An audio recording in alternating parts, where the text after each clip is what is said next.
When I was a kid, I wanted to be just like my dad. And saying that, my dad was in business for himself. And basically, as a kid, I figured out that's where he spent most of his time. And I hear some kids today complain that their dad might never be home. But I was proud of my dad for going out and always working hard for his family. And yeah, he had some self-sabotage issues with money. He would make it and spend it as fast as it came in. So of course he had to work around the clock. But that's why I decided when I was very young to try and bond with my dad, so that when I would get into business, and that's why I wanted to get into business, so I could say, hey, Dad, do you like me yet? I'm just like you. And that's what most kids do, is they try to bond with their parents by mimicking and emulating and mirroring what the parents would do. And I got into business really early. I started my first business at the age of 24 after graduating from McGill University. Within 6 months, I was in business. And oddly enough, the way self-sabotage works, I also started to make some good money, and I would spend it as fast as it came in. Because as children, we always copy sort of the most repetitive content in what's called our family tribe. And I had to work long and hard to basically work my business and save money. And it took a lot of effort to get to that level where I was comfortable making and I was comfortable saving. Because a lot of times when someone makes money and they get rid of it as fast as it comes in, they actually have a really low deserve level. They don't think they deserve that sort of wealth or that sort of abundance. They're afraid to be attacked because other people don't have the money.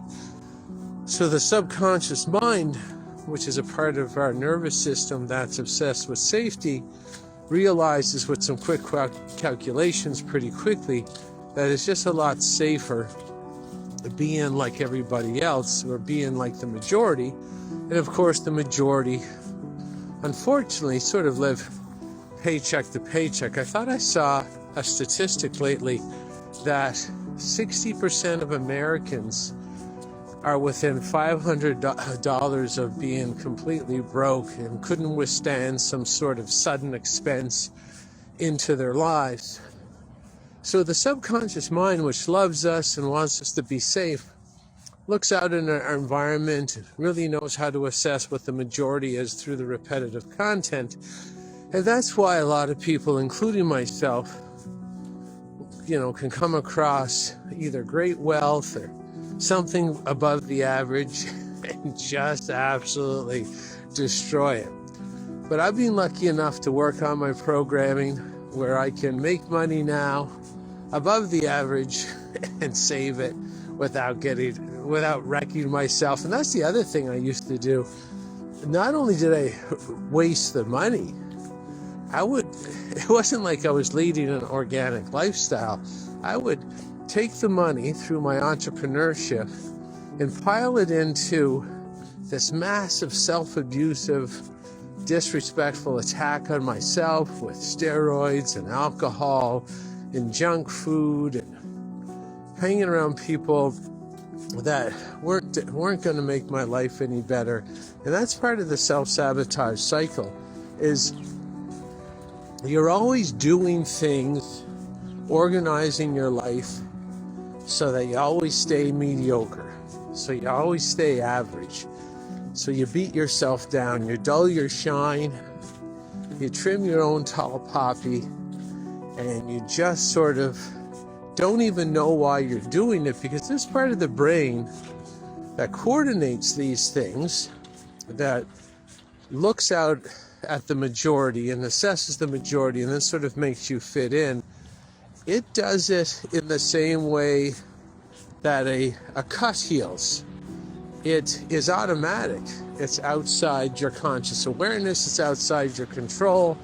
The cut heals because there's a loving process in your body that knows you're not as safe if the cut doesn't heal.